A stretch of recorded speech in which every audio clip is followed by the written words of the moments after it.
हमर अठवा अजूबा होई महबूबा हमर अठवा अजूबा होई महबूबा हमर अठवा अजूबा होई महबूबा हमर अठवा अजूबा होई।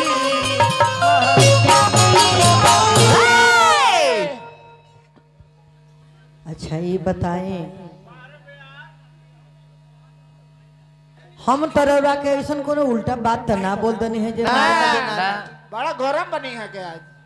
हम कोनो ऐसा उल्टा बात यहाँ के ना बोलनी है कि यहाँ कितना गरम हो गइल बा। इतना तो गरम आई जैसे गरम भइल बानी वैसो पहिलौठी पहिला बाड़ियो गरम ना हो। इतना गरम मत होखी। देखे माल गोरु गरम ना होले सो अगर लोहार लोहा गरम करता तो वो तावे भर गरम कर लेती हथौड़ा कितना पर रोक के। अगर ढेर गरम हो जाई तो हथौड़ा मतलब छितर जाई पगहिल जाई। आ जब लोहा छितर जाई तब बिटोरा ना पाई ना अरे वो जितना चिल्लाता नी जैसे बुझाता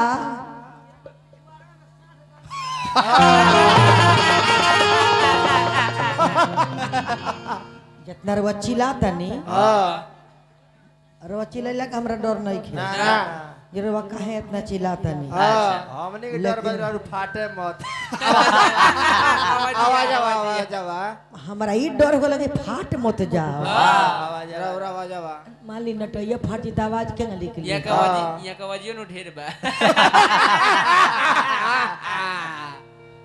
आवाज बचा के रखी अभियो से लड़ाई करे के बाद मेहरारू से तो धीरे धीरे धीरे होले तारा के मुंह देबो कोई लायक तो बड़ा तारा के मुंह ना देबो तारा का मीठा का बेले तारा के जोहर खिया खिया के 11 दिन जियाए। मारी फास्ट अब बाबू तनी फास्ट में आबो तो वाह बाबू तन जगह खाली कर दो रास्ता कम बा अतन तू आ जा ओ जे सोने रही है ना तार बगिर जेबू। हां हाँ तार बाटे ने लग जाई पैर में लग जाई।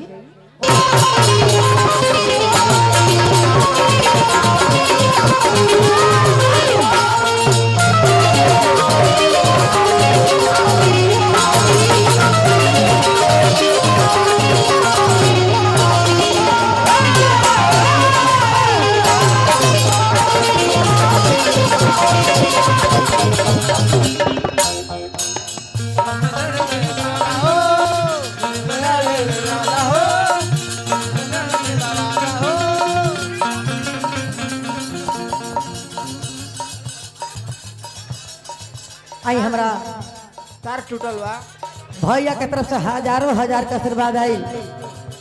भगवान से निहोरा रे कि हे भगवान जौना खजाना से पैसा आइल बा ओई में गुलरी के फूल पड़ जाओ रउआ राज करी राजा बन के।